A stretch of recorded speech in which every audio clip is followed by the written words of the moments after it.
Bonjour chers auditeurs et chères auditrices de notre web radio R212, notre auteur Rachid Boufous, en sa qualité d'expert invité, partage son avis et sa réflexion avec vous dans cet article intitulé « La Jizya Americana ». Le voici en podcast pour vous. Rachid Boufous entame son article en décrivant la scène de la tournée de Donald Trump au Moyen-Orient. Il rapporte « Trump est en tournée au Moyen-Orient. Il a rencontré Momo la tronçonneuse alias MBS, prince héritier d'Arabie. Juste avant et pour faire la nique aux Saoudiens et les obliger à surenchérir sur le cadeau à faire à Trump, le Qatar vient de proposer d'offrir un avion Boeing 747 pour remplacer l'Air Force One du président américain avec un coût de 400 millions de dollars. Les Émirats Arabes Unis se préparent quant à eux, à surenchérir de leur côté, en achetant des armes inutiles ou des investissements en bons du trésor américain sans valeur. Rachid Boufous poursuit avec une transition mordante sur la misère palestinienne et l'absurdité géopolitique qui l'entoure. Et tant pis si les Palestiniens crèvent de faim à moins d'une heure d'avion. L'expert invité nous plonge ensuite dans une anecdote symbolique, révélatrice du mépris affiché par Trump lors de sa rencontre avec MBS ainsi. En rencontrant MBS, Trump a refusé de boire la gawa, ce café traditionnel présenté dans de petites tasses aux invités par les Saoudiens. Une offense extrême dans un pays attaché à ce genre de conneries. Façon de dire aux Saoudiens: vous pouvez garder vos liquides insipides pour vous, moi ce qui m'intéresse c'est votre pognon, bande d'enturbanés. Le ton devient plus acéré alors que Rachid Boufous aborde la domination américaine dans la région et l'impuissance des régimes locaux de la manière suivante. Une humiliation en direct à la télévision et les pecno-bédouins ne peuvent rien y faire. L'Amérique les protège et les maintient au pouvoir. La plus grande base américaine dans la région se trouve à Doha au Qatar. Le premier qui sort de sa tente est lobotomisé. Il enchaîne avec une critique sévère des régimes autoritaires de la région et de leur impunité face aux droits humains. En échange, les droits humains fondamentaux peuvent être allègrement bafoués, les opposants castrés et les libertés demeurées inexistantes. Rachid Boufous introduit alors le concept central de son analyse, la Jizya Americana. Pour acheter la Pax Americana, les pays du Golfe doivent payer la nouvelle Jizya, cette immonde taxe que les musulmans faisaient payer au peuple ou aux minorités conquises, qui n'étaient pas de leur religion, afin que ces derniers ne fussent pas châtiés ou massacrés. D'ailleurs l'Arabie Saoudite, par l'entremise de Momo la tronçonneuse, a annoncé qu'elle investirait 600 milliards de dollars dans l'économie américaine, ce à quoi Trump a demandé sans ciller que les Saouds fassent grimper cet investissement à $1 trillion.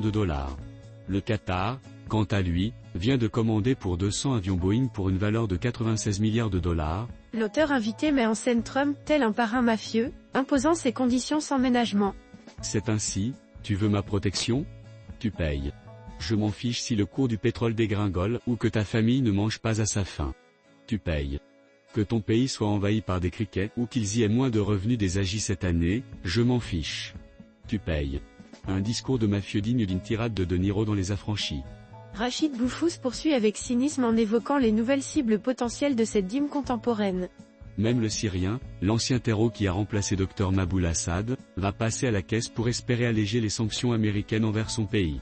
Puis il revient sur les Émirats, anticipant leur contribution à cette jizya imposée par la toute-puissance américaine. Aujourd'hui c'est au tour des Émirats d'annoncer le montant de la jizya.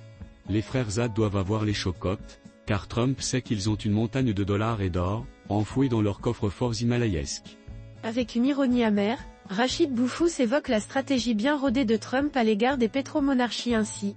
Bref, c'est ainsi: Trump s'est tiré profit de ses visites chez les Bédouins et leur soutiré un max de fric après avoir pompé à fond leur pétrole et leur gaz. Il sait plus qu'aucun autre président américain que les chefs arabes veulent rester coûte que coûte au pouvoir, asservir leurs peuples qui ont besoin du strict minimum pour vivre, le reste c'est pour l'Amérique. Il insiste alors sur l'indifférence de Trump aux rituels et symboles locaux, mettant l'accent sur son objectif prioritaire, le profit.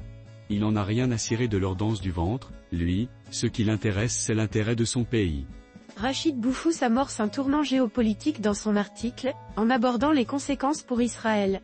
À ce rythme, même Israël n'aura plus la même importance pour l'Amérique, sa sécurité et son approvisionnement en pétrole. Cela, les Israéliens ne l'ont pas encore compris. Le réveil sera lourd de conséquences. Puis il expose une vision de rééquilibrage stratégique au Moyen-Orient, où Israël perdrait sa position centrale.